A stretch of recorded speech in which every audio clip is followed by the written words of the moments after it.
এখন আমরা যে সময়টাতে আছি এটা শীতকাল না? এই সময়টা কি শীতকাল না? আমি দেখছি আমি ছাড়া আপনারা সবাই শীতের কাপড় পরেছেন। মাশাআল্লাহ, খুব ঠান্ডা।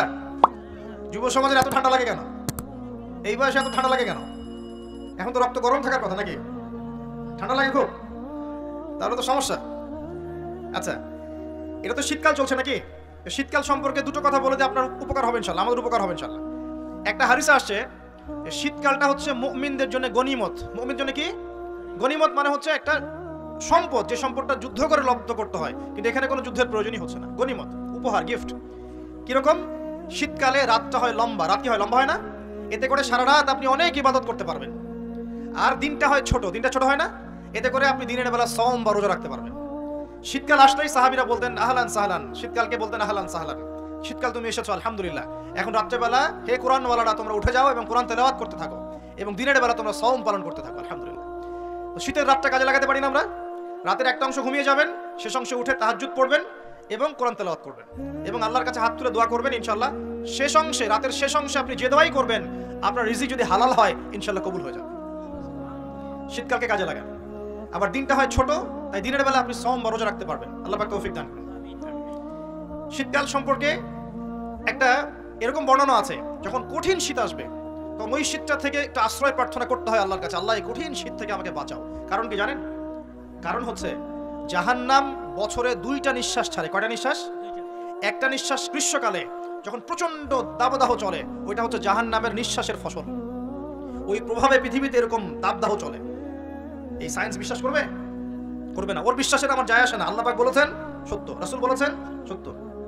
আরেকটা হচ্ছে শীতকালে যখন প্রচন্ড ঠান্ডা, তখন শীতকালে জাহান্নামের এমন একটা জায়গা আছে যেটা কিন্তু শীতল জায়গা। জাহান্নামের পুরো জায়গাটাই কিন্তু আগুন নয়, এমনও জায়গা আছে যেটা কি খুব শীতল। ওই শীতল অংশ শ্বাস ছাড়লে এই যে পৃথিবীতে সেই এই শীতের একটা প্রভাব চলে আসে, প্রচন্ড ঠান্ডার শৈত্য প্রভাব চলে আসে। এটা হয়তো অনেকে বিশ্বাস করবে না, মনে করবে যে ধর্মান্ত কথাবার্তা। হাদিসে আছে নবী সাল্লাল্লাহু আলাইহি ওয়াসাল্লাম বলেছেন, কে সত্যবাদী? এই পুরো সভ্যতা না রাসূল সাল্লাল্লাহু আলাইহি ওয়াসাল্লাম? এই বিশ্বের সমস্ত মানুষ সত্যবাদী বেশি না আল্লাহর রাসূল বেশি সত্যবাদী? বাস, আর কোনো দরকার আছে কথা? শীতকালটা কাজে লাগাই। এই শীতকালে আমি একটা আমল বলে দিই প্রিয় ভাইরা। শীতকালে নবী সাল্লাল্লাহু আলাইহি ওয়াসাল্লাম এই যে তাহাজ্জুদ পড়তে উৎসাহিত করেছেন, সওম রাখতে উৎসাহিত করেছেন এবং সাহাবীরা কোরআন তেলাওয়াত করতে উৎসাহিত করেছেন। একটা হাদিসে আছে তিনটা কাজ মানুষের গোনার একটা বড় বড় অংশকে মিটিয়ে দিবে। এক নম্বর কাজ হচ্ছে সংকটকালীন অবস্থায় দান। মানে আপনার দান করার এখন সামর্থ্য খুব কম, টাকা পয়সার টানা হেঁচড়া আছে, এখন আপনি দান করছেন, এই দানের বিনিময়ে আল্লাহ পাক গুনাহ আপনার মাফ করে দিবেন ইনশাআল্লাহ। 2 নম্বরটা হচ্ছে যে কঠিন গরম পড়েছে, এই গরমের দিনে আপনি রোজা রেখেছেন, তৃষ্ণার্ত থেকেছেন, এই গরমে রোজা রাখার কারণে আপনার গুনাহ মাফ হয়ে যাবে ইনশাআল্লাহ। আরেকটা কাজ হচ্ছে প্রচন্ড শীতকাল, এই যে এখন শীতকাল পড়ছে, এই শীতকালে আপনি ঠান্ডা পানিতে ওযু করছেন কষ্ট করে, এই ওযুর বদৌলতে আপনার গুনাহগুলো মাফ হয়ে যাবে ইনশাআল্লাহ। 3টা কাজ শীতকালে পাওয়া যাচ্ছে না? 3 নম্বর কাজটা শীতকালে পাওয়া যাচ্ছে না, যে শীতের সময় পূর্ণাঙ্গ রূপে ওযু করলে আপনার গুনাহগুলো মাফ হয়ে যাবে ইনশাআল্লাহ।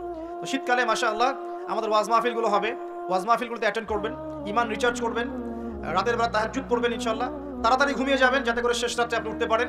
রাতটা লম্বা হবে, একটা অংশে কোরআন তেলাওয়াত করবেন, একটা অংশে দোয়া করবেন ইনশাআল্লাহ তাআলা। আল্লাহ পাক দুনিয়া আখিরাতের যত হাজত আপনি পূর্ণ করে দিবেন ইনশাআল্লাহ। আর দিনের বেলা সম্ভব হলে সওম রাখবেন। আরেকটা কাজ আমাদের করা উচিত, এটা আমি মাহফিলের মাধ্যমে অ্যানাউন্স করছি।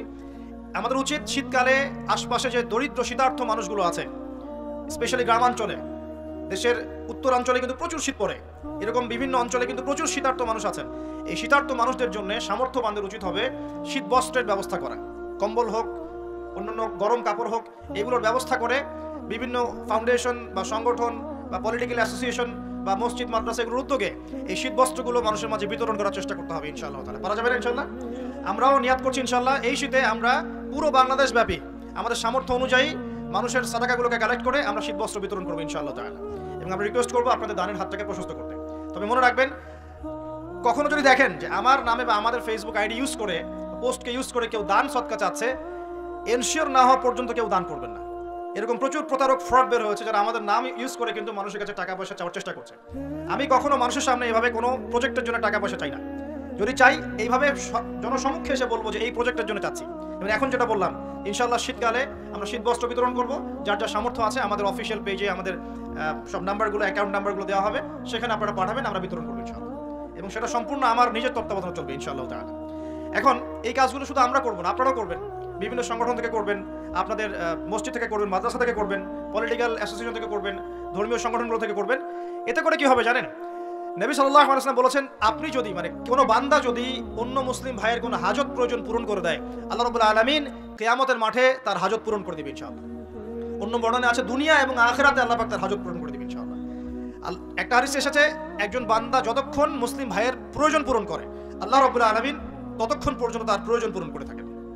অতএব অন্যের মুখে হাসি ফোটানোর নিমিত্তে এই শীতার্থ মানুষগুলোর পাশে আমাদের দাঁড়ানো উচিত। আল্লাহ পাক আমাদেরকে তৌফিক এনায়েত করুন। শীতকালে এই কাজগুলো করবেন।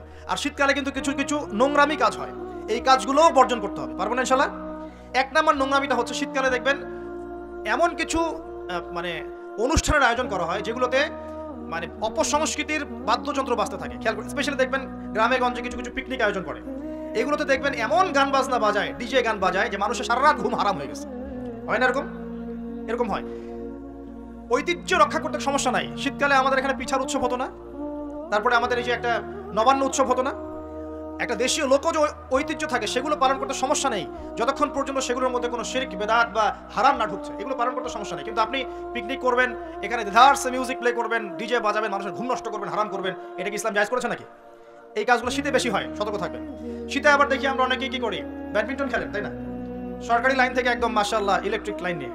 যদি খেলতে হয় নিজের বাড়ির লাইন থেকে খেলবেন, নিজের বাসা থেকে লাইন নিয়ে খেলেন। আমি উৎসাহিত করছি, কারণ এটা আপনার ফিজিক্যাল স্ট্যামিনার বাড়াবে, অ্যাটলিস্ট আপনার শরীর চর্চা হবে। ঠিক আছে, আপনার শরীর চর্চার দরকার আছে। এই কাজগুলো মোবাইলের সামনে বসে বসে সময় নষ্ট করার অনেক ভালো আছে। ঠিক আছে, কিন্তু আপনি চুরি করে লাইন নেবেন না কারো কাছ থেকে। তারপর শীতকালে দেখবেন কি হয়, বেশি বেশি মাদকের আসর বসে শীতকালে। ঠান্ডা তো, শীতকালে বেশি বেশি মাদক দ্রব্যের আসর বসে। খেয়াল করে দেখেন, এগুলো থেকে আমরা যুব সমাজকে বাঁচাতে হবে। শীতকালে জেনা বেড়ে যায়, কিন্তু শীতকালে দেখবেন জেনা বেড়ে যায়, এটা একটা অ্যাডাল্ট ওয়ার্ড, কিন্তু আপনি বুঝবেন শীতকালে এগুলো বেড়ে যায়। আল্লাহ পাক এই যুব সমাজকে জেনা থেকে বাঁচিয়ে রাখুন। শীতকালে দেখবেন কনসার্ট বাড়ে, কিছু কনসার্ট বাড়ে না, এবং মিউজিক্যাল কনসার্ট বাড়ে। দেখবেন মানুষ স্টেজে উঠে একদম কি লাফালাফি শুরু করে, কি মিউজিকগুলো প্লে করে, মানুষ উন্মাদনার মধ্যে রেখে দেয়, এবং হাজারে না লক্ষ লক্ষ যুবক সেই কনসার্টগুলোতে যায়। এগুলো থেকে বেঁচে থাকবেন, বরং প্রয়োজনে ওয়াজ মাহফিলগুলোতে এসে ঈমানকে রিচার্জ করেন। আল্লাহ পাক তৌফিক এনায়েত করেন। আমি কোন মুসলিম যুবক কি ফজরের আজান শুনে নামাজ না পড়ে ঘুমাতে পারে? আবার দুপুর 12টায় ঘুম থেকে উঠতে পারে? দুপুর 2টায় নাস্তা করতে পারে? বিকেল সময়টা গার্লফ্রেন্ডের সাথে ঘুরতে পারে? আর সন্ধ্যাবেলায় বন্ধুদের সাথে আড্ডাবাজি করে, জুয়া খেলে, বারের সময় কাটিয়ে রাত্রে আবার এসে ইন্টারনেট চালাতে চালাতে 3টা 4টা 5টা বাজে, তখন ঘুমিয়ে যায়। এই হচ্ছে এখনকার যুব সমাজের আদর্শ। একটা অসুস্থ প্রজন্ম তৈরি করছি আমরা, অসুস্থ প্রজন্ম। বিগত মনে হয় 40-50 বছর থেকে একটা প্রজন্ম তৈরি হয়েছে বাংলাদেশে, স্পেশালি আমাদের মতো ইয়াং জেনারেশন যারা আছো, একটা অসুস্থ প্রজন্ম তৈরি হয়েছে। বাবাকে সালাম দিতে এদের লজ্জাবোধ হয়, ঘরে ঢুকে মাকে সালাম দিবে লজ্জা পায়, বাসা থেকে বের হওয়ার সময় দোয়া পরে বের হবে মনে থাকে না, চুলটা কাটবে রাসূল সাল্লাল্লাহু আলাইহি ওয়াসাল্লাম মতো না, ওদের আদর্শ নেই। ড্রেস আপ, গেট আপ, পোশাক আশাক হবে ইসলামিক লেবাস, ওদের লজ্জা লাগে, মনে হয় যেগুলো এই যুগে মনে হয় চলে না। যদি ঢিলা ঢালা পোশাক পরি তাহলে আমি পিছিয়ে পড়বো, এটা মনে হয়। তারপরে দেখা যায় পাপকে তারা খুব একটা পাপ মনে করে না। জেনা ওদের কাছে পাপ নয়, প্রিমিক্সিং ওদের কাছে কোনো পাপ নয়, ছেলে মেয়ের অবাধ মেলামেশা ওদের কাছে কোনো পাপ মনে হয় না, এটা স্বাভাবিক মনে হয়। গার্লফ্রেন্ড বয়ফ্রেন্ড কালচার ওদের কাছে স্বাভাবিক মনে হয়। মাদকদ্রব্য অলমোস্ট এভরিবডি ওই প্রজন্মের মাদক, সিগারেট, গাঁজা, ইয়াবা, ফেন্সিডিল এগুলোর সাথে সম্পৃক্ত। ম্যাক্সিমামই পর্নোগ্রাফির সাথে সম্পৃক্ত। প্রকাশ্য গোপনে মোবাইলে, ইন্টারনেটে, বাসায়, ল্যাপটপে সবাই পর্ন দেখছে বসে বসে। হ্যাঁ, রাত্রে পর্ন দেখে সকালে নামাজ পড়তে আসে। তারপরে অপসংস্কৃতি, বিভিন্ন কনসার্টে এদেরকে পাবেন আপনি। বিভিন্ন এই যে পিকনিক এর মৌসুম চলছে এখন, উচ্চস্বরে গান বাজনা বাজাবে, হ্যাঁ, ওখানে মাদকদ্রব্য সেবন করবে, সারা রাত জাগবে, ওখানে পাবেন আপনি এদেরকে। রাত 3টা 4টা অ্যালার্ম দিয়ে থাকে যে আর্জেন্টিনা আর ব্রাজিলের খেলা আছে, এই জন্য তাহাজ্জুদ উঠতে পারে না। পড়াশোনা করছে, কি পড়াশোনা করছে আল্লাহ ভালো জানেন, এবং এই পড়াশোনাগুলো দিয়ে দেশেরই বা কি উপকার হচ্ছে আমি সেটাতেও প্রশ্ন তুলতে পারি। কতজন বিজ্ঞানী তৈরি করেছি আমরা, কতজন আইনস্টাইন তৈরি হয়েছে। উচ্চশিক্ষার জন্য বাইরে যাচ্ছি, ডিগ্রিগুলো অর্জন করে দেশে আসছি, এসে বলছি আল্লাহ বলতে কেউ নেই। একটা অসুস্থ প্রজন্ম তৈরি করছি আমরা। মোবাইল এডিকশন, স্ক্রিন এডিক্টেড, সারাদিন ফোন নিয়ে দেখবেন ব্যস্ত, এবং ফোনে কিন্তু ভালো কিছু করছে না, খারাপ কিছু করছে। ফ্রি ফায়ার খেলছে, পাবজি খেলছে, ফোনে ফোনে জুয়াও খেলা হয় এখন। ফোনে এখন জুয়াও খেলা হয়। এক জায়গায় গোল হয়ে বসে আছে, জিজ্ঞাসা করবেন কেন, ইনভেস্টিগেট করে দেখবেন লুডু খেলছে। লুডু নামে যেটা গেম আছে আমরা জানতামই না, ভাবতাম যে একসাথে গোল হয়ে বসে কি করে এরা। একদিন এক যুবক বললো যে লুডু খেলে। একটা অসুস্থ প্রজন্ম তৈরি করেছি আমরা। এই প্রজন্মের হাতে দেশও নিরাপদ না। এই প্রজন্মের হাতে উম্মার কথা অনেক দূরের কথা, মুসলিম উম্মা অনেক দূরের কথা, দেশও নিরাপদ নয়। যারা এদেশকে গড়ে দিয়েছে তারা আমাদের মতো ছিল না। তাদের শৌর্যবীর্য ছিল, গায়রত ছিল, ব্যক্তিত্ব ছিল। আমাদের দাদা পরদাদা তাদের ব্যক্তিত্ব ছিল, গায়রত ছিল, শারীরিক শক্তি ছিল, মানসিক শক্তি ছিল। এখন প্রজন্ম দেখছেন অঙ্কে 80 নাম্বার না পেলে, একটা A+ না পেলে আত্মহত্যা করে ফেলছে। ভাবখানা এমন জীবনটাই নষ্ট হয়ে গেল। একটা A+ পায় নাই, আত্মহত্যা করে ফেলছে। ওর দ্বারা আপনি উম্মার বিজয় কামনা করছেন। একটা অসুস্থ প্রজন্ম তৈরি করছি আমরা। খুব গৌর করে খেয়াল করে দেখেন আপনার আমার সন্তানদের জন্য কোন পরিবেশ রেখে যাচ্ছে। সবখানে পর্নোগ্রাফি। আমাদের সবার ফোনগুলোকে যদি এখন সার্চ করা হয় দেখা যাবে অলমোস্ট এভরিবডি এটার সাথে সম্পৃক্ত আছে, ইচ্ছায় হোক অনিচ্ছায় হোক। মাদক দ্রব্যের সাথে অনেকেই সংশ্লিষ্ট এবং স্মোকিংটাকে ফ্যাশন মনে করি। স্মোকটা যে মাদক এটা বিশ্বাস করতে চাই না। খুব কম ইয়াং জেনারেশন পাওয়া যাবে যাদের অ্যাফেয়ার নাই, হারাম অ্যাফেয়ার, বয়ফ্রেন্ড গার্লফ্রেন্ড কালচার নাই, খুব কম পাওয়া যাবে। খুব কম ছেলে পেলে পাবেন আপনি যারা হারাম মিউজিক শোনে না। খুব কম ছেলে পেলে পাবেন যারা আপনাকে 10টা সূরা মুখস্থ বলতে পারবে। 10টা সূরা মাত্র, 10টা চ্যালেঞ্জ করলাম, 10টা সূরা মুখস্থ বলতে পারবে না। খুব কম। আপনি খুব কম ইয়াং জেনারেশন পাবেন যারা 5 ওয়াক্ত নামাজ পড়ে মসজিদে এসে। ইয়াং জেনারেশনে খুব কম ছেলে পেলে পাবেন যারা বিশুদ্ধ করে কোরআন তেলাওয়াত করতে পারে। অনেক সময় দেখা যায় আফসোস, অনেকে শায়েখ টাইটেল দিয়ে বসে থাকে, কোরআন তেলাওয়াত করতে জানে না। বিশ্বাস করছেন না? আমার সামনে বসায়, ওলামায়ে কেরামদের সামনে বসায় দিয়ে বিশুদ্ধ করে কোরআন তেলাওয়াত করা শিখতে হবে তাকে আরো 1 বছর মক্তবে গিয়ে। তারপরে পড়তে হবে আরবি ব্যাকরণ, তারপর আরবি বালাগাত, উসুল, তারপর আকীদা, হাদিস, ইবারত, ফিকহ, উসুলে ফিকহ, উসুলে হাদিস। এই সাবজেক্টগুলো কভার করার পরে ইফতা দিতে হবে, ইফতা, তারপর হবে মুফতি। এত পড়াশোনার এখন প্রয়োজন হয় না, সব ইন্টারনেট ছায় এখন। বিশুদ্ধ করে কোরআন তেলাওয়াত করতে পারছে না, স্টেজে উঠে বলছে অমুক মুফতিকে ডাকো, তমুক মুফতিকে ডাকো, বাসে বসবো। এই ফিতনাগুলো বন্ধ করতে হবে। কনস্ট্রাকটিভ পড়াশোনা দরকার। আমাদের যুব সমাজের কতজন ছেলে পেলে বিশুদ্ধ করে কোরআন তেলাওয়াত করতে পারে জরিপ করে দেখেন। যারা পারে তাদের পড়াগুলোকে ওস্তাদদের সামনে শোনান, দেখবেন কতগুলো ভুল বের করা যায়। শুধু কোরআন তেলাওয়াতের কথাই বললাম, আর সিলেবাস তো অনেক গভীর। আজকে থেকে 10 বছর আগে মনে করতাম অনেক জানি, এই 10 বছর পরে এসে দেখছি যে আসলে এমন এক সাগরে ডুব দিয়েছে আমি কিছুই জানি না এখন। ইসলাম এত গভীর একটা সমুদ্র, ইসলামের এই জ্ঞান, মনে হচ্ছে আমি 2% জ্ঞান অর্জন করতে পারিনি আজ পর্যন্ত। বিশ্বাস করেন, মন থেকে কথাটা বললাম। যত গভীরে যাবেন আপনি মনে হবে আপনি জাহেল। কি বলবো আপনাদেরকে আমি, আমার তো বলার যোগ্যতাই নাই। আর এমন ব্যক্তি দেখছি ওয়াজ মাহফিলের মঞ্চগুলোতে এসে কসম আল্লাহর বিশুদ্ধ করে কোরআনের একটা আয়াত তেলাওয়াত করতে পারে না, শায়েখ লাকব দিয়ে বসে আছে, বাহাসের জন্য মানুষকে ডাকছে। কোথায় ধর্ম চলে গেছে বাংলাদেশে? আর সাধারণ মানুষ তো সব বোঝে না। ওলামায়ে কেরাম যারা আছেন তাদের কথা সবার কাছে পৌঁছাচ্ছে না। তো এই ইন্টারনেটটা সবসময় উপকার করে নাই, অনেক সময় অনেক ক্ষতিও করেছে। কিছু কিছু ভালো জিনিস পাচ্ছেন ইউটিউবে, ফেসবুকে, হয়তো এগুলো যথেষ্ট না, কিন্তু এর মধ্য দিয়ে আপনি অনেক খারাপ জিনিসও পেয়েছেন। এমন অনেক ফিতনা ছড়িয়ে গেছে যেগুলো আসলে শক্তভাবে প্রতিহত করা দরকার ছিল। কে করবে প্রতিহত? যাদের কাছে ক্ষমতা আছে তাদের উচিত এগুলো প্রতিহত করা। আল্লাহ তৌফিক দান করুন। দ্বীন ইসলাম হুমকির মুখে পড়ছে। একটা অসুস্থ প্রজন্ম তৈরি করে যাচ্ছি আমরা। আমাদের বাচ্চারা, এই যে মেয়ে বাচ্চাগুলো, সুবহানাল্লাহ, আমরা তো ঢাকার মানুষ, এখন পোশাক বলতে আর কোনো পোশাক নাই। পোশাক মানে ছেলে যা পরে মেয়েও তাই পড়ছে। যে কাপড়গুলো বাসায় পরে থাকে ছেলেরা, ছেলে মানুষরা যে কাপড়গুলো বাসায় পরে থাকে সেই কাপড় পরে মেয়েরা বাইরে গিয়ে শপিং করছে। বাইরে গিয়ে বিশ্বাস করছে না কথা। যে কাপড়গুলো আমরা বাসায় পরি, জিন্স, এই ভিতরের স্যান্ডো গেঞ্জি পরি না, যে গেঞ্জিটা আমাদের গায়ের সাথে লেগে থাকে, কি বলেন, স্যান্ডো গেঞ্জি বলেন না? হ্যাঁ, এই টাইপের। আর এই শীতকালে আমরা যে একটা ইনার পরি নিচে, যেটা আমরা অনেক সময় খেলাধুলার ক্ষেত্রে ইউজ করে, ভিতরে পরে একটা ইনার বলে। তো এইগুলো পরে বাইরে মেয়েরা চলছে। একটা ছেলে মানুষের তো লজ্জা লাগে এগুলো পরে ঘুরতে। আপনি কি আপনার খালি গা হয়ে বা স্যান্ডো গেঞ্জি পরে বাইরে পাবলিকলি আসতে লজ্জাবোধ করেন না একটু? আপনি অবশ্যই উপরে একটা শার্ট পরেন, অথবা একটা জ্যাকেট পরেন, একটা চাদর পরেন, বা একটা পাঞ্জাবি বা জুব্বা পরে আসেন, তাই না? ভিতরের কাপড় পরে মেয়েরা বাইরে ঘুরছে এখন। এই পরিবেশে আপনার মেয়ে যখন যাবে, 5 বছর 10 বছর মনে করেন বাসায় ছিল, ভালো তরবিয়ত দিয়েছেন, এখন বাইরে তো যেতে হবে, স্কুলে যাবে বা মাদ্রাসায় যাবে। ও যখন এই পরিবেশটা দেখবে, ওর কাছে মনে হবে আমি দুঃস্বপ্ন দেখছি। এমনও পোশাক আছে যে পোশাকগুলো পরে ঘুরে বেড়ায় আমাদের বড় বড় শহরের মেয়েরাই, যে পোশাকগুলো পরার পরেও তাদের গায়ের ভিতরের কাঠামো দেখা যায়। এখন এই প্রশ্ন করার, এই অহেতুক প্রশ্ন করার দরকার নাই যে আপনারাও কি তাহলে দেখেন নাকি, এই প্রশ্ন করার দরকার নাই, এটা বেয়াদবি প্রশ্ন। মূল কথা হচ্ছে ঘটনা সত্য কিনা, এটা হচ্ছে কথা। কারণ সবাই চোখ নিয়ে চলাফেরা করে। আর চোখ তো আর আকাশের দিকে উঠায় আপনি হাঁটতে পারবেন না, পারবেন? আর জমিনের দিকে তাকায় তো আপনি হাঁটতে পারবেন না। আপনাকে তো এদিকে তাকাইতেই হবে, ডানে বামে, যেদিকে তাকাবেন সেদিকে এগুলো দেখতে পারবেন। এরকম পরিবেশে আমাদের মেয়েরা বড় হচ্ছে। বিশ্বাস করেন ম্যাক্সিমাম মেয়ে কোরআন বিশুদ্ধ করে তেলাওয়াত করতে পারে না, 5 ওয়াক্ত নামাজ পড়তে জানে না, ওযুর ফরজ কি জানে না। এমন কিছু প্রশ্ন আসে আমাদের কাছে অনলাইনে যে ভাবি যে এত বেসিক প্রশ্নও মানুষ জানে না, এত বেসিক প্রশ্ন। মনে করেন প্রশ্ন করছে যে নামাজে সুবহান রাব্বিয়াল আ'লা এটা বাদ দিয়ে অন্য কোনো তাসবিহ পড়লে হবে কিনা। এটা খুব কমন একটা বেসিক প্রশ্ন না? এর উত্তর কে না জানে? তো কোন জায়গায় আছি দেখেন। একটা সময় ছিল, আমি হিস্ট্রির অনেক গভীর ছাত্র, আন্দালুসিয়া একটা সময় ছিল, ওই সময়ে প্রত্যেক ঘরে ঘরে একজন করে হাফেজা মেয়ে পাওয়া যেত। হ্যাঁ, ঘরে ঘরে শুধু হাফেজা না, মুহাদ্দিসা মেয়ে পাওয়া যেত। কোনো কোনো ক্ষেত্রে মেয়েরা ফকিহ হয়েছে। এখন দেখবেন বেসিক ওজুর মাসআলা, গোসলের মাসআলা, হ্যাঁ ফরজ গোসলের মাসআলা, নামাজের ফরজ ওয়াজিব, হায়েজ নেফাসের মাসআলা, এই বেসিক মাসআলাগুলো আমাদের তরুণ প্রজন্ম জানে না। অথচ এদিকে পড়াশোনা করেছে 20 বছর 25 বছর। কোথায় পড়াশোনা করলেন আর কি শিখলেন? আর এত টাকা পয়সা খরচই বা কেন করলেন এর পিছনে?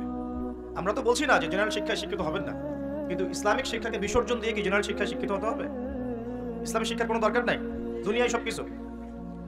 আর জেনারেল শিক্ষায় শিক্ষিত হয়ে আপনি কি সত্যি আপনার শিক্ষা দিয়ে দেশ এবং জাতির খেদমত করছেন, নাকি একটা সার্টিফিকেটের জন্য আপনি দৌড়াচ্ছেন? নিজের মনকে, বিবেককে প্রশ্ন করবেন সততার সাথে, আয়নার সামনে দাঁড়িয়ে, সত্যি কি আপনি আপনার জ্ঞান দিয়ে সমাজের কোনো খেদমত করেছেন কিনা, নাকি আপনি জ্ঞানটা অর্জন করতে চাচ্ছেন শুধুমাত্র একটা সার্টিফিকেট অর্জন করা, সার্টিফিকেট দিয়ে একটা জব না হলে বিয়ে হবে না, বিয়ে না হলে মেয়ে দিবে না, মেয়ে না দিলে আমি তো জীবনে কিছুই করতে পারলাম না। এই তো জীবন চক্রটা তো এমনিই চলছে। তরুণ প্রজন্মকে আমি প্রথমে রিকোয়েস্ট করবো যে একটা আয়াত দিয়ে আলোচনা শুরু করেছি। প্রিয় ভাইরা এবং বোনেরা, আল্লাহ পাক বলেছেন ওয়ামা আতাকুমুর রাসূলু ফাখুযুহ। আল্লাহর আদেশ এটা, যখন আল্লাহ পাক কোনো আদেশ করেন সেটা কিন্তু ফরজ হয়ে যায়। আল্লাহর আদেশ কি হয়? আল্লাহ যখন কোনো আদেশ করেন সেটা কি হয়? ফরজ। আল্লাহ পাক বলেন ওয়ামা আতাকুমুর রাসূল ফাখুযুহ। রাসূলুল্লাহ সাল্লাল্লাহু আলাইহি ওয়াসাল্লাম যা তোমাদেরকে দিয়েছেন, যে সুন্নাহগুলো দিয়েছেন সেগুলো গ্রহণ করো। ওয়ামা নাহাকুম আনহু ফান্তাহু। রাসূল যা থেকে নিষেধ করেছেন দূরে থাকো। দুটো জিনিস পাচ্ছেন, যা দিয়েছেন নিতে হবে, যা নিষেধ করেছেন ছাড়তে হবে। শুধু যা দিয়েছেন নিব, যা নিষেধ করেছেন ছাড়বো না, এটাও কিন্তু হলো না। যা দিয়েছেন নিতে হবে, যা ছাড়তে বলেছেন কি করতে হবে? ছাড়তে হবে। আপনাকে দাড়ি ছাড়তে বলেছেন, ছেড়ে দেন। গোফ কেটে ফেলতে বলেছেন, কেটে ফেলেন। দুটোর উপর আমল হয়ে গেল। ঘুমাচ্ছেন আপনি, কেন মিউজিক শুনতে শুনতে আপনি কানের মধ্যে হেডফোন দিয়ে ঘুমিয়ে যাবেন? এটা কি রাসূলের সুন্নাত হলো নাকি? সুন্দর করে ওযু করবেন। এই রাতটা থেকে আমল শুরু করেন ইনশাআল্লাহ, আজকে থেকে সুন্দর করে ওযু করবেন। যদি পসিবল হয় সূরা মুলক তেলাওয়াত করবেন। কোন সূরা? তাবারাকাল্লাযী বিয়াদিহিল মুলক ওয়া হুয়া আলা কুল্লি শাইইন কাদির। এই সূরাটা রাতে তেলাওয়াত করতে বলেছেন আল্লাহ পাক, খেয়াল করে দেখেন। এবং ফজিলত বলা হয়েছে এই সূরার তেলাওয়াত ইনশাআল্লাহ আপনাকে কবরের আযাব থেকে বাঁচাবে। এটা হাদিস আছে কিন্তু। আর একটা লিংক আপনাকে দেই, একটু মনোযোগ দিবেন। লিংকটা হচ্ছে আল্লাহ পাক কোরআনের আয়াতগুলোকে তুলনা করেছেন আকাশের তারার সাথে। কিসের সাথে? আকাশের তারার সাথে। আকাশের তারা কি করে? শুধু কিন্তু সৌন্দর্য বৃদ্ধি করে না। আকাশের তারাগুলোকে যদি মিলাতে পারেন সঠিকভাবে, আপনি পথ খুঁজে পাবেন। কি পাবেন? পথ বা রাস্তা খুঁজে পাবেন। আর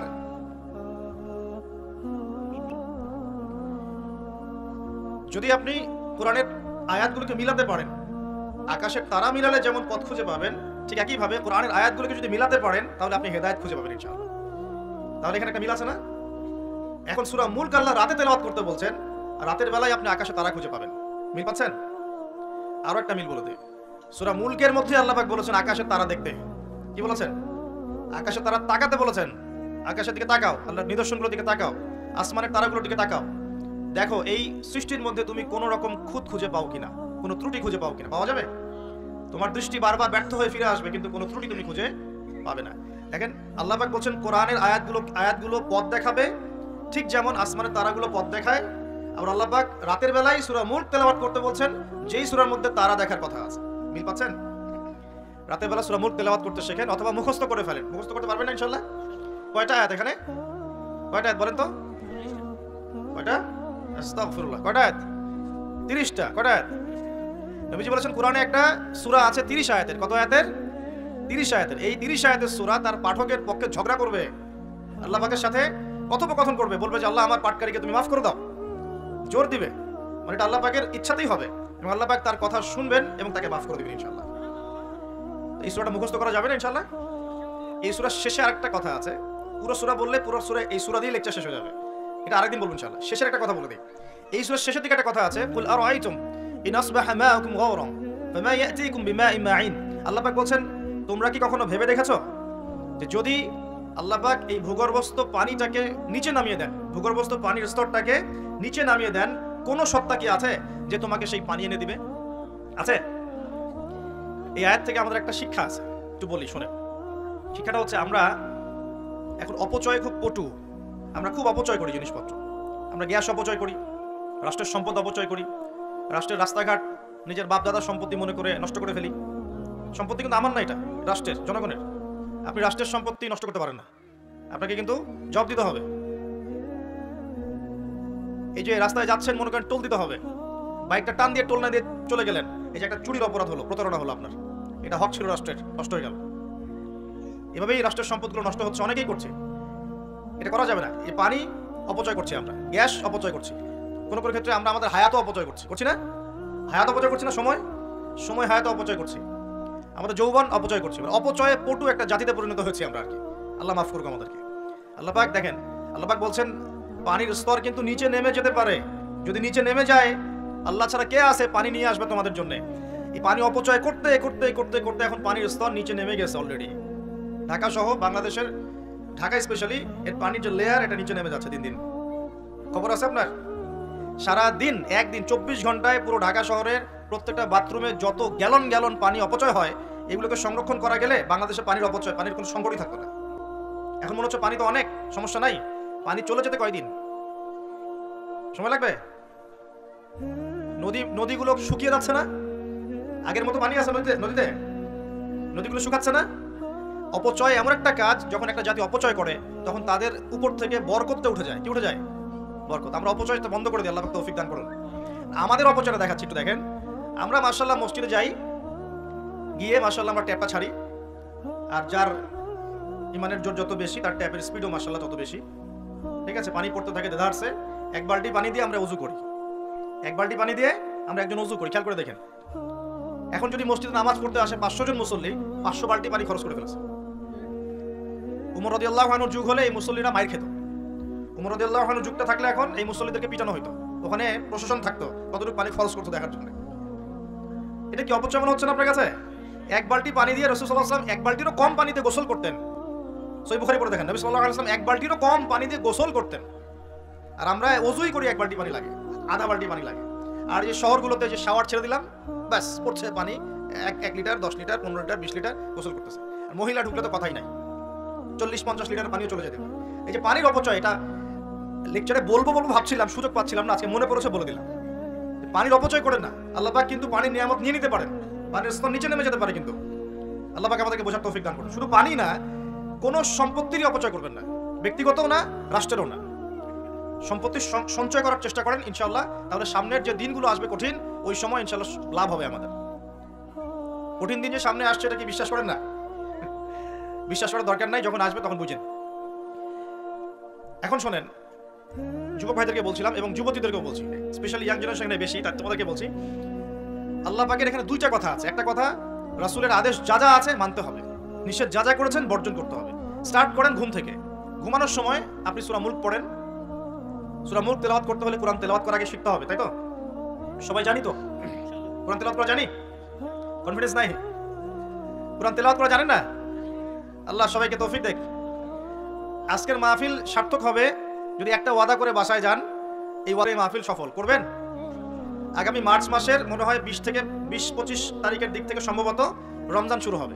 ঠিক আছে, এটা কি মাস চলছে? ডিসেম্বর, জানুয়ারি, ফেব্রুয়ারি, মার্চ, 2 মাস বাকি আছে, 2-3 মাস বাকি আছে।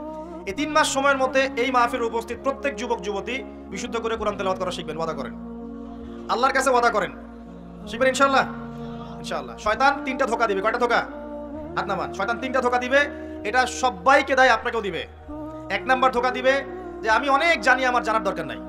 কত শিখছি কোরআন তেলাওয়াত, মক্তবে পড়েছি, নুরানি পদ্ধতি পড়েছি, বৈজ্ঞানিক পদ্ধতি পড়েছি, হুজুরের কাছে পড়েছি, হ্যাঁ তারাবির নামাজের আগে পরে পড়েছি, রমজানে পড়েছি, আমার জানার দরকার নাই, আমি অনেক জানি। এটা শয়তানের একটা ধোঁকা। ভালো করে পড়াশোনা করলে বুঝবেন যে আপনি কিছু জানেন না এখনো। দ্বিতীয় ধোঁকা হচ্ছে, আপনাকে শয়তান ধোঁকা দিবে আমার অনেক বয়স হয়ে গেছে, আমি আর পারবো না। এই ধোকা দেয় নাই ভাই? এমন অনেক বয়স হয়ে গেছে, আমি আর পারবো না, আমার জিহ্বায় আসে না। জিহ্বায় না আসলেও পড়তে হবে, তাহলে আপনি ডাবল নেকি পাবেন ইনশাআল্লাহ। জিহ্বায় না আসলেও যারা পড়ে হাদিসে আসছে, মানে আটকে যায়, তারপরেও ওয়াহু আলাইহি শাক্কুন, এটা তার উপর কঠিন হয়, তারপরেও সে চেষ্টা করে, ফালাহু আজরান, তার জন্য ডাবল পুরস্কার, ডাবল নেকি হবে ইনশাআল্লাহ। আরেকটা শয়তান ধোকা দিবে, এটা তোমাদেরকে দিবে, ইয়াংদেরকে। সেটা হলো অনেক সময় পড়ে আছে, এত তাড়াহুড়ার কিছু নাই, পরে শিখে নিব। এই ধোকা দেয় নাই? এই ধোকা দিয়ে দিই তো বয়স হয়ে গেল 25-30, এখনো 30টা কোরআনের আয়াত তুমি বলতে পারছো না। 30টা কোরআনের আয়াত যে তুমি জানো না, এটা তো ওই ধোকারই ফসল। তোমার আব্বা আম্মাকে আগে ধোকা দিয়েছে শয়তান, যে বাচ্চাটাকে আগে বড় করি, স্কুল কলেজ বিশ্ববিদ্যালয়টা শেষ হোক, তারপরে দেখা যাবে। ওই করতে করতে ছেলের বয়স হয়ে গেছে 25-30, এখনো ওযুর মাসআলা জানে না, নামাজের মাসআলাগুলো জানে না, ফরজ ওয়াজিব সুন্নত মুস্তাহাব বোঝে না, আর ইসলামের গভীর জ্ঞান তো অনেক দূরের কথা। কোরআন হাদিস আকীদা উসুল ফিকহ এগুলো তো অনেক পরের কথা। এখন সেদিন শেখার জন্য একটাই মাধ্যম সামনে পায়, Facebook YouTube, bus that's all. Facebook YouTube মানে কি? ঢুকবে, দেখবে অমুক যা বললো তমুকের বিরুদ্ধে, আর তমুক যা বললো অমুকের বিরুদ্ধে, এগুলোই দেখবে। এখানে শেখার তো তেমন কিছু নাই, আপনি তো এখানে সমালোচনা শিখবেন খালি। এখানে শিখবেন কিভাবে ওয়াজ মাহফিলে উঠে কাউকে তুচ্ছ তাচ্ছিল্য করতে হয়। আপনি শিখছেন এখানে কিভাবে একজন আরেকজনকে গালি দিচ্ছে, কিভাবে একদল আরেকদলকে গালি দিচ্ছে, কিভাবে এ তার বিরুদ্ধে বলছে, ও তার বিরুদ্ধে, এগুলো তো শিখছেন আপনি। তাহলে সঠিক শিক্ষা পাবেন কোথায়? এখানে ইমান রিচার্জ করবেন, সঠিক শিক্ষাটা পাবেন কোথায়? আপনাকে তো আলেম ওলামার কাছে সোহবতে যেতে হবে তো, এবং সিলেবাস ভিত্তিক পড়াশোনা করতে হবে তো। নাহলে শুধু এই ইন্টারনেটে ঢুকলে আপনি বিভ্রান্ত হয়ে যাবেন। ইন্টারনেট একটা ফিতনার জায়গা এখন, এটাকে মাধ্যম বানাতে পারেন আপনি, আপনি সহযোগী মাধ্যম বানাতে পারেন, কিন্তু একমাত্র মাধ্যম বানালেই সমস্যা আছে, আপনি শেষ, তখন সমস্যা হয়ে যাবে আপনার। এই কথাগুলো আমাদের বাস্তব জীবনের উপলব্ধি থেকে বলছি, ইনশাআল্লাহ আপনার জীবনে ফায়দা দিবে ইনশাআল্লাহ। প্রিয় যুবক ভাইরা, এই 3টা ধোকা থেকে বেঁচে থাকবেন। রাত্রেবেলা কি তেলাওয়াত করবেন তাহলে? কোন সূরা? সূরা মুলক। আচ্ছা, ফজিলত কি কি ফজিলত? ইনশাআল্লাহ আপনাকে আল্লাহর রাব্বুল আলামিন এই সূরা তেলাওয়াতের বরকতে, এর ওসিলা ইনশাআল্লাহ কবরের আযাব থেকে বাঁচাবেন ইনশাআল্লাহ। কবরের আযাব সত্য না মিথ্যা? চোখে দেখা যায়? কোনো পরীক্ষাগারে প্রমাণ করা যায়? তাহলে পশ্চিমারা যে বলে যে পরীক্ষা নিরীক্ষা পর্যবেক্ষণ ছাড়া কোনো জ্ঞান নেওয়া যাবে না, তাহলে কি হবে? এই যে শিক্ষা ব্যবস্থা দাঁড়িয়ে আছে এখনকার এই দর্শনের উপরে, পরীক্ষা নিরীক্ষা পর্যবেক্ষণ চাক্ষুষ না দেখা পর্যন্ত কিছু বিশ্বাস করি না। যদি বিশ্বাস করেন তখন আপনাকে বলবে ধর্মান্ধ ওই ব্যক্তি। কি বলবে? কথা বলছেন না আমার? হ্যাঁ, ওদের ফিলোসফি অফ এডুকেশন, মানে আমরা বলি এটাকে এপিস্টিমোলজি, আমাদের ফিলোসফিতে বলতে এপিস্টিমোলজি মানে জ্ঞান তত্ত্ব। এই শব্দের অর্থ হচ্ছে কি? জ্ঞান তত্ত্ব। ওদের জ্ঞান তত্ত্ব হচ্ছে যে যেটা ভিজুয়াল না, আমরা যা দেখি না, এবং যেটা স্পর্শ করা যায় না, ইন্দ্রিয় দিয়ে উপলব্ধি করা যায় না, মানে স্পর্শ করে বোঝা যায় না, গন্ধ নিয়ে বোঝা যায় না, তারপরে কঠিন তরল না বায়বীয় পরীক্ষা করা যায় না, পরীক্ষা নিরীক্ষা পর্যবেক্ষণের মাধ্যমে সিদ্ধান্তে আসা যায় না, এটাকে জ্ঞান বলে না ওদের মধ্যে। যদি এটাকে এই সিঁড়িগুলো উত্তরানো যায় তখন সেটা জ্ঞান, ওদের দর্শন এটা। তাহলে এখন কবর আযাবটাকে আপনি কি করবেন? এখন কবর আযাব নাই, তাহলে এখন তো আপনাকে আল্লাহ পাকের কথায় বিশ্বাস করতে হচ্ছে না, গায়েবে বিশ্বাস করতে হচ্ছে। তাহলে এখন আপনি যখন গায়েবে বিশ্বাস করতে যাবেন, ওরাই আপনাকে তোকমা দিয়ে দিবে, এটা ধর্মান্ধ, এবং ওয়ার্ল্ড আপনাকে আক্রমণ করবে তখন। যেমন মুসলিমদেরকে এখন আক্রমণ করছে না এগুলো দিয়ে, এগুলো এমনি এমনি আসে নাই, এটা পরিকল্পিত। আপনার ভিত্তিটাকে নড়িয়ে দিবে। তাই তো, আসলেই তো আল্লাহকে তো দেখি না, ফেরেশতা তো দেখি না, জিন জাতিকে তো দেখি নাই, আত্মা তো দেখি না, কবর আযাব তো দেখি না, কেন বিশ্বাস করবো তাহলে? এই জন্য দেখবেন একটা প্রজন্ম তৈরি হয়েছে এখন, ওরা বলে যে আমি তো আল্লাহ কোরআন এগুলো তো খুব একটা বিশ্বাস করি না, কারণ আমি তো দেখি না। নাউযুবিল্লাহ। আছে না এমন লোকজন আশপাশে আপনার? এদের সংখ্যা বাড়ছে না কমছে? দিন দিন বাড়ছে। হয়তো আপনার কাছে মনে হচ্ছে যে এদের সংখ্যা হয়তো বেশি না, কিন্তু দিন দিন বাড়ছে। একটা তথ্য দিয়ে যে আপনাদেরকে এখানে শোনেন, বিগত 100 বছরে, কত বছরে? বিগত 100 বছরে বিশ্বের 3টা দর্শন খুব চলেছে। কয়টা দর্শন? 3টা। একটা হচ্ছে এলিমিনেশন, ওরা বলে কি? এলিমিনেশন মানে কনসেপ্ট অফ গড, মানে আল্লাহর বিশ্বাসটাকে সরিয়ে দেয়া, এটাকে এলিমিনেট করা। দেখবেন পশ্চিমারা সহ এই উন্নত সভ্যতা, সো-কল্ড উন্নত সভ্যতাটা কিন্তু আল্লাহ বিশ্বাস করে না, তারা নাস্তিকতার আদর্শ ছড়িয়ে দিচ্ছে, কিন্তু তারা বিজ্ঞানে বিশ্বাস করে, আল্লাহ বিশ্বাস করে না। কিন্তু বিজ্ঞান যদি বলে কবরের আযাব বলে কিছু আছে, ওরা বিশ্বাস করবে, অবশ্যই বিশ্বাস করবে। কিন্তু আল্লাহ যদি বলেন কবরের শাস্তি আছে, তারা বিশ্বাস করবে না। আমার কথা বোঝাতে পারছি? আচ্ছা, এটা একটা। 2 নম্বর হচ্ছে মেটেরিয়ালিজম, মানে বস্তুবাদিতা, মানে মানুষকে দুনিয়া খাও দাও ফুর্তি করো, ব্যাংক ব্যালেন্স, টাকা পয়সা, জমি জমা, স্ট্যাটাস, এইটুকুর মধ্যে সীমাবদ্ধ করেছে। চিন্তাগুলোকে এর মধ্যে সীমাবদ্ধ করেছে। পরকালের জীবন, ওইখানে জবাবদিহিতা, আল্লাহর সামনে দাঁড়ানো, এগুলো বাতিল, এগুলো পড়ে। মানুষকে দুনিয়ার দিকে ফোকাস করেছে। দেখেন না এখন ফ্লাইওভারে দাঁড়াবেন, দেখবেন মানুষ ছুটছে, সারাদিন ছুটছে। কিসের পিছনে? পরকাল, দুনিয়ার পিছনে। অল্প কিছু মানুষ আছে যারা একটু ধর্মান্ধ টাইপের, নাকি তারা ছোটে ধর্মের দিকে। আরেকটা আছে 3 নাম্বার, এটা হলো চ্যালেঞ্জ এগেইনস্ট রিলিজন, মানে ধর্মের বিরুদ্ধে চ্যালেঞ্জ উত্থাপন করা, যে ধর্মের এটা কেন, ধর্মের ওইটা কেন, হ্যাঁ, মুসলিমদের মধ্যে পর্দা কেন, চুরি করলে চোরের হাত কেন কাটতে হবে, বড় একটা বিষয়। তারপরে ইসলামে বহু বিবাহ কেন, ঠিক আছে, তারপরে বিয়ের এক্সাক্ট কোনো বয়স নাই কেন, মানে এই যে কনসেপ্ট ধরে পড়ছে না এগুলো চ্যালেঞ্জ, রিলিজিয়নকে চ্যালেঞ্জ করা, এই দর্শনটা ছড়িয়ে দেওয়া হয়েছে বিগত 100 বছরে। এই তথ্যটা আপনাকে জানিয়ে দিলাম, ইনশাআল্লাহ আপনাদের স্টাডির ক্ষেত্রে কাজে দিবে। প্রিয় ভাইরা, পরিবেশটা নষ্ট করবেন না, যাদের কোনো হাজত আছে পিছন দিকে চলে যান। আজকে রাতে ঘুমানো থেকে শুরু করে দেন রাসূলুল্লাহ সাল্লাল্লাহু আলাইহি ওয়াসাল্লামের সুন্নাহর উপর আমল করা যাবে না ইনশাআল্লাহ। প্রথমে সূরা মুলক, তারপরে আপনি পড়বেন সূরা ফালাক, নাস, ইখলাস, তিনবার, মোট 9 বার, এবং প্রত্যেক 3 বার শেষ হলে আপনি দুহাতকে একত্রিত করে ফু দিয়ে নিজের মাথা থেকে নিয়ে যতদূর পর্যন্ত পারেন মাসাহ করবেন। ইনশাআল্লাহ রাত্রেবেলা আপনাকে কোনো দৃশ্য অদৃশ্যের ক্ষতি স্পর্শ করবে না ইনশাআল্লাহ। ঘুমের মধ্যে অনেক সমস্যা হয় না অনেকের, ওই যে বলে বোবা ধরে, দুঃস্বপ্ন দেখেন, হ্যাঁ, ভয় পান, আছে না এগুলো সমস্যা? এই সব সমস্যার সমাধান কি মেডিকেল সায়েন্স করতে পারে? যাবেন একটা অ্যান্টি ডিপ্রেশন ওষুধ দিয়ে দিবে, অথবা একটা ঘুমের ওষুধ দিয়ে দিবে, ঘুমান। কিন্তু সব সমস্যার সমাধান কে করতে পারে? আল্লাহ পাক পারেন ইনশাআল্লাহ। এগুলো নিঃসন্দেহে কোনো না কোনো ভিত্তি এবং পিছনের একটা ব্যাখ্যা আছে, যেটা হয়তো আমাদের নাও জানা থাকতে পারে, হতে পারে না? সব জ্ঞান কি আমাদের আছে? আচ্ছা, সব জ্ঞান যে আমাদের নাই, একটা এক্সাম্পল দিই, জাস্ট একটা এক্সাম্পল দিই। আমাদের শরীরে কি আত্মা আছে? আছে না নাই? আত্মাকে কি কেউ দেখেছে কিনা? এটাকে কেউ টাচ করেছে কিনা? তা আত্মা কঠিন, তরল না বায়বীয় কোনো জ্ঞান কারো আছে কিনা? এখন একজন মানুষ মৃত, একজন মানুষ জীবিত, উভয়ের মাঝখানে পার্থক্যটাই তো হচ্ছে আত্মা। একজন মানুষ মৃত, তার মধ্যে আত্মাটা নাই, আর যে মানুষটা জীবিত তার মধ্যে কি আছে? রূহ বা আত্মা আছে। আল্লাহ পাক এই সম্পর্কে কি বলছেন? আল্লাহ বলছেন সূরা বনী ইসরাঈলে, ইয়াসআলুনাকা আনির রূহ, হে নবী তারা তোমাকে রূহ বা আত্মা সম্পর্কে জিজ্ঞেস করে।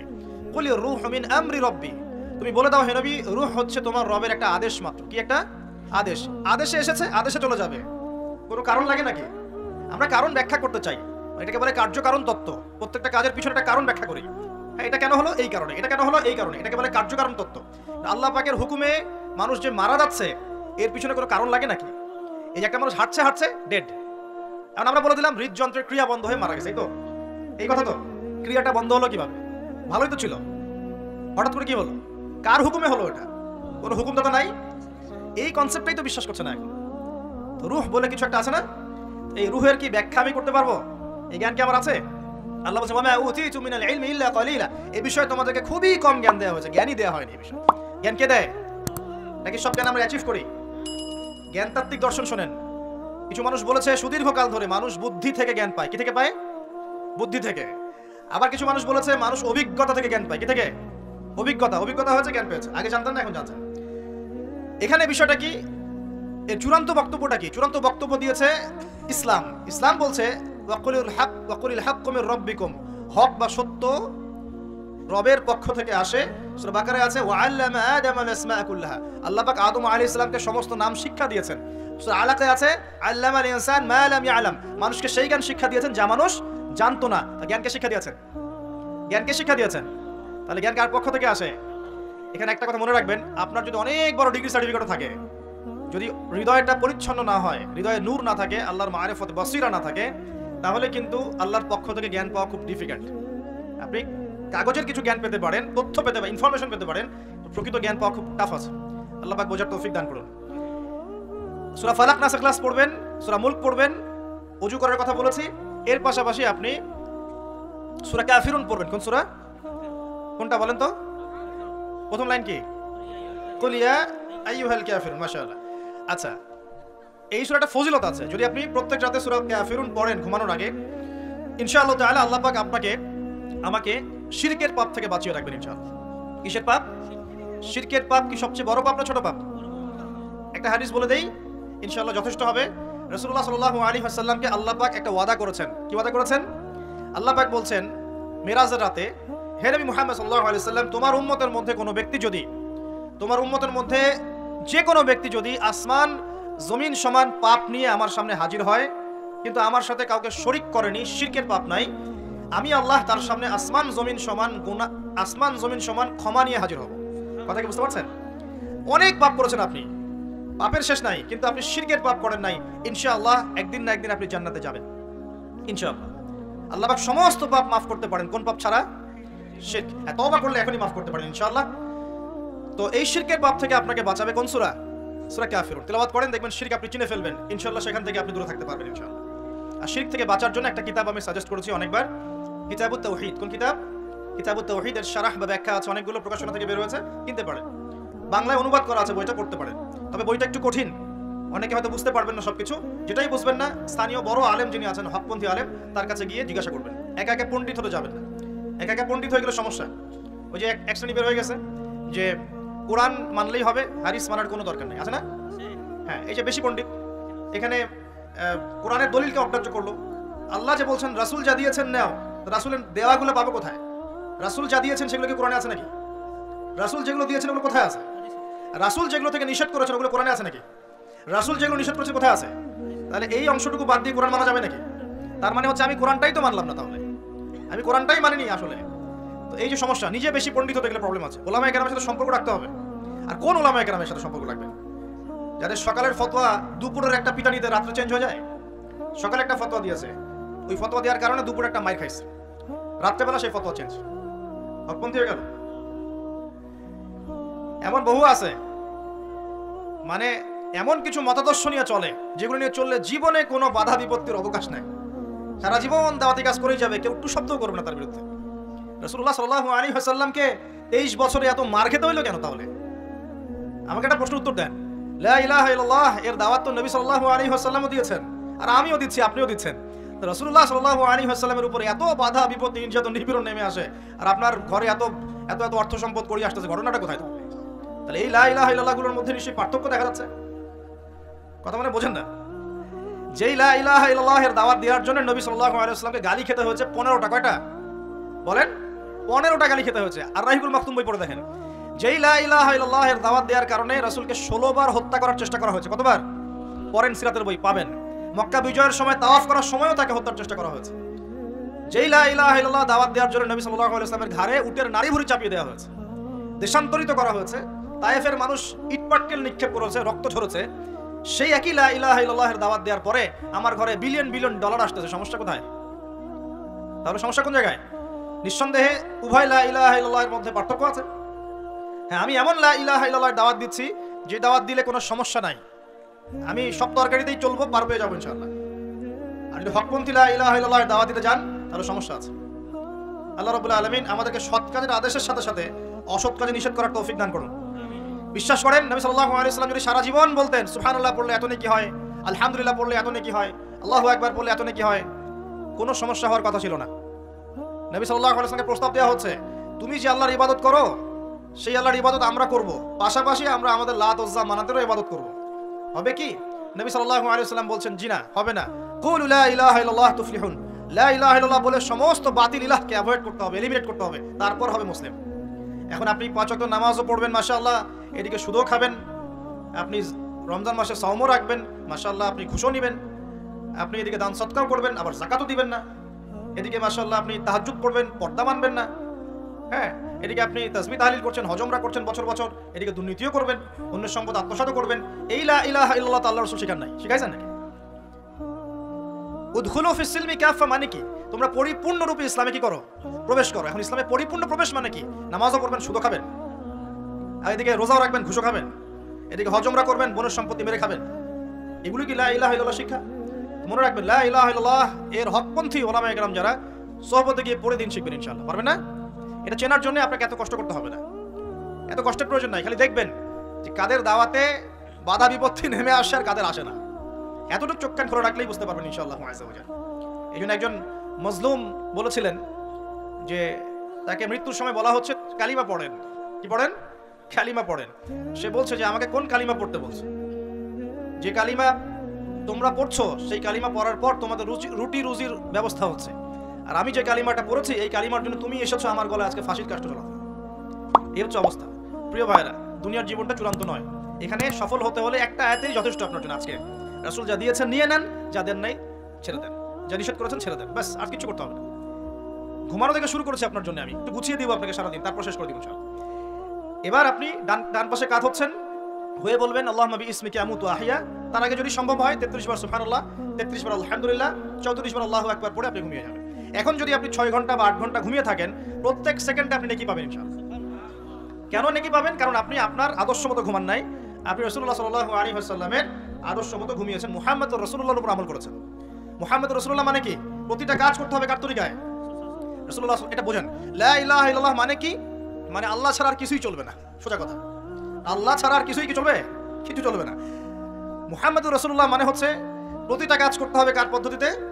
মুহাম্মদ সাল্লাল্লাহু আলাইহি ওয়াসাল্লামের তরিকা। ব্যাস এই এতটুকু যথেষ্ট। এই কালিমা নিয়ে মৃত্যুবরণ করলে পরে ইনশাআল্লাহ একদিন না একদিন আপনি জান্নাতে যাবেন ইনশাআল্লাহ। যদিও আপনি চুরি করেন, যদি আপনার জিনা করেন, যদি আপনি মদ খান, ইনশাআল্লাহ আল্লাহ চাইলে সেই গুনাহ মাফ করে দেবেন ইনশাআল্লাহ। এখন প্রিয় ভাইরা, ঘুম থেকে উঠলেন, দিনের বেলা এবার সকালে ঘুম থেকে উঠলেন, উঠে আপনি কি করবেন? নিজের মন গড়া পদ্ধতিতে উঠে বাথরুমে চলে যাবেন, নাকি একটু দোয়া কালাম পড়বেন? উঠে দোয়া পড়বেন, আলহামদুলিল্লাহিল্লাযী আহইয়ানা বা'দা মা আমাতানা ওয়া ইলাইহিন নুশুর। তারপর যাবেন আপনি বাথরুমে, গিয়ে আগে কোন পা ঢুকাবেন? ডান পা না বাম পা? আগে বাম পা। বিসমিল্লাহ বলে ঢুকিয়ে খুফসি ওয়াল খাবাইস ইস্তেনজা করেন। যতক্ষণ ইস্তেনজা করছেন আপনি ইবাদতের মধ্যে আছেন ইনশাআল্লাহ। এবার বের হলেন গুফরানাকা বলে, বের ওযু করবেন। প্রথমে বিসমিল্লাহ, ওযু ধীর স্থির ভাবে করবেন। আর যে বললাম খুব বেশি পানি ইউজ করার দরকার নাই, পানির স্পিডটা কম রাখবেন, পানি অপচয় করবেন না। দেখেন ওযু যদি বিশুদ্ধ না হয় নামাজ কি বিশুদ্ধ হবে? ওযুতে যদি আপনি এক বালতি পানি শেষ করেন তাহলে তো হলো না কিছু। ওযুতে পরিমাণ মতো পানি ইউজ করেন, তারপরে ওযু শেষে কালিমা শাহাদা পড়লে আপনার জন্য জান্নাতের দরজাগুলো খুলে যাবে ইনশাআল্লাহ। এবার মেসওয়াক করলেন ওযু শেষে, ওযুতেও মেসওয়াক করতে পারেন, শেষে করতে পারেন। এবার আপনি পায়ে হেঁটে হেঁটে নামাজে যাচ্ছেন।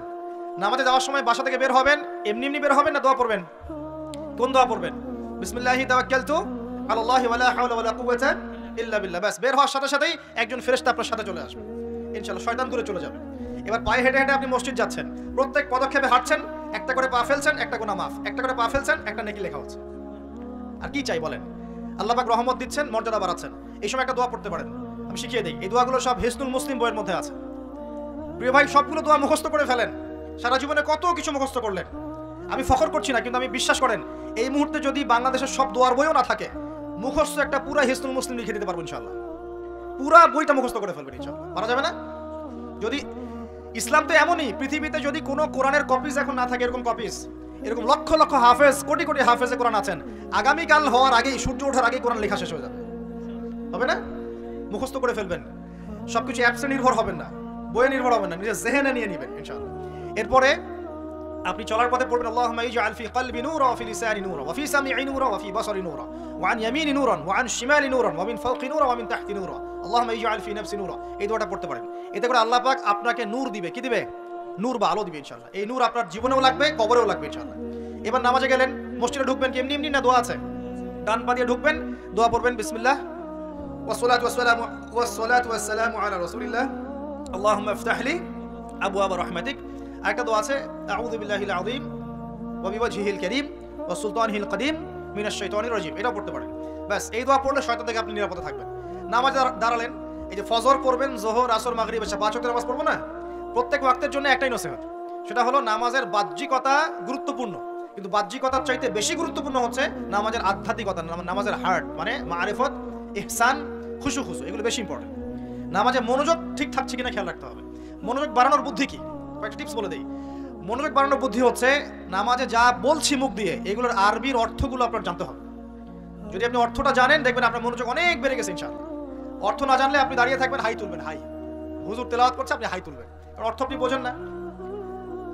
একটু খেয়াল করেন, একটা এক্সাম্পল খেয়াল করেন। মনে করেন আপনার মা অসুস্থ, নাউযুবিল্লাহ, আপনার বাবা অসুস্থ, আল্লাহ না করুক, বা আপনাদের ছেলে সন্তান, মেয়ে সন্তান অসুস্থ। এখন আপনি কোনো উপায় নাই, ডাক্তার বলছে যে খুব সিরিয়াস অবস্থা, হয় না এমন মাঝে মাঝে? আচ্ছা, এখন আপনি সেজদায় পড়ে গেলেন, হাত তুললেন, তুলে আল্লাহকে বলছেন, আল্লাহ আমার বাবা অসুস্থ, আমার মা অসুস্থ, আমার ছেলে বা মেয়েটা অসুস্থ, আল্লাহ তুমি তাকে শেফা দান করো। এই কথাটা বলার সময় আপনার চোখ দিয়ে পানি ঝরে না? ফিলিংস আসে না? এই ফিলিংসটা কেন আসে? কারণ আপনি যা বলছেন আল্লাহকে, সেটা আপনি উপলব্ধি করতে পারেন, ফিল করতে পারেন। আর নামাজে কেন মনোযোগ আসে না? কারণ নামাজ আমি যা পড়ছি এটা তো আমি ফিলই করতে পারি না। আমি তো এই ভাষাটাই বুঝি না, অর্থই জানি না, কেমন করে ফিল করবো? এই জন্যই বলি কোরআনের অর্থ জানার দরকার নাই। অর্থগুলো না জানলে তো পরে আপনি মনোযোগ পাবেন না, তো ইহসান পাবেন না। তো এই জন্য নামাজে মনোযোগ বাড়ানোর প্রধান শর্ত হচ্ছে অর্থটা বোঝার চেষ্টা করতে হবে। কি পড়ছি সূরা ফাতিহায়, কি পড়ছি রুকুতে, কি পড়ছি সেজদায়, হ্যাঁ কি পড়ছি আমি তাশাহুদ, দরুদে, দোয়া, মাসুরায়, অর্থ জানতে হবে। এবং সেজদায় বেশি বেশি দোয়া করার চেষ্টা করবেন। নামাজ তাড়াহুড়া 3G 4G 5G তে যাবেন না, রিল্যাক্সে নামাজ পড়ুন, ইতমিনানের সাথে। জীবনে যত নামাজ পড়েছি, নামাজ সবচেয়ে সেরা নামাজ পড়েছি আমি ব্যক্তিগতভাবে বলছি আমার জীবনে মক্কায় আর মদিনায়।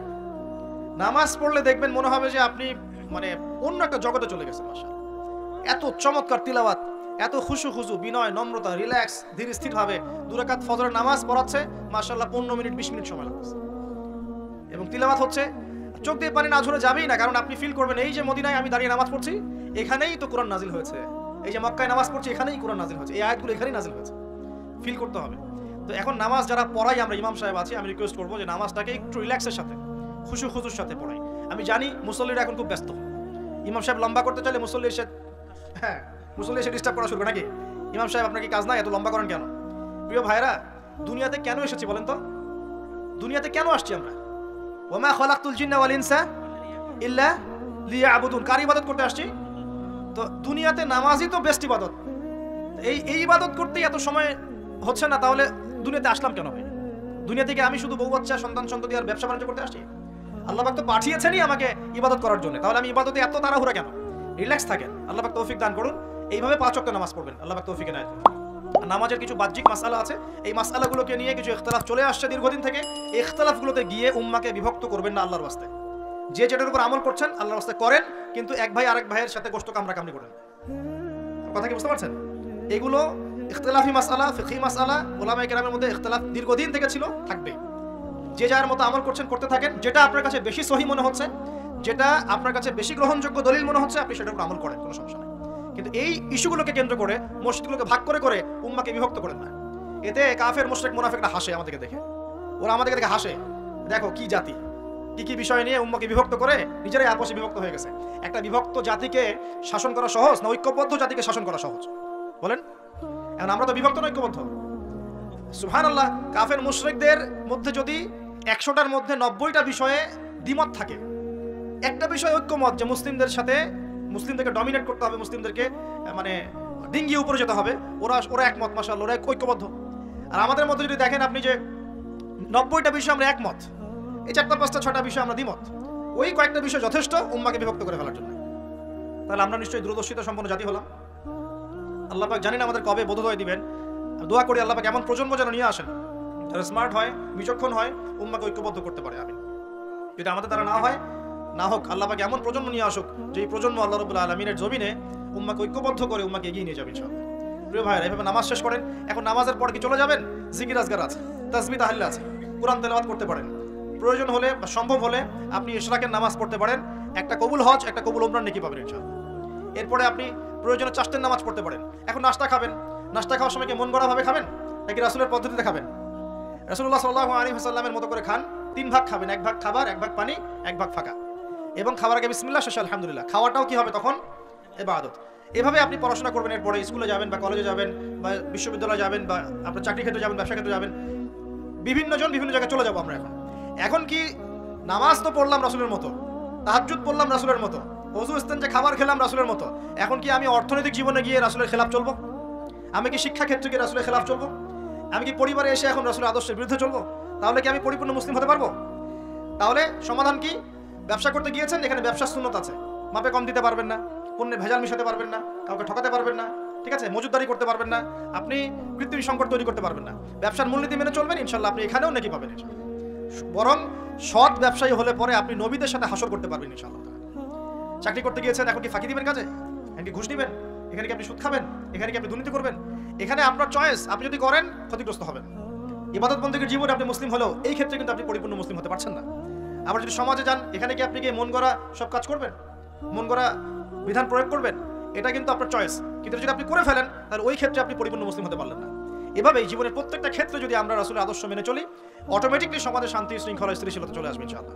এবং শুধুমাত্র যুব সমাজ নয়, আমাদের প্রবীণরা, মা বোনরা, আমাদের আগামী প্রজন্ম এবং চলমান যে প্রজন্ম চলছে, সকলেই উপকৃত হবে ইনশাআল্লাহ আযজা ওয়া জাল।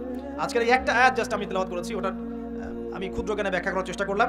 রাসূলুল্লাহ সাল্লাল্লাহু আলাইহি ওয়াসাল্লাম যা দিয়েছেন সমস্ত সুন্নতগুলোকে আমল করার চেষ্টা করতে হবে। আল্লাহ পাক তৌফিক দান করুন। একই সাথে নবী সাল্লাল্লাহু আলাইহি ওয়াসাল্লাম যত কিছু নিষেধ করেছেন সমস্ত নিষেধগুলোকেও বর্জন করতে হবে ইনশাআল্লাহ। আল্লাহ পাক তৌফিক এনায়েত করুন।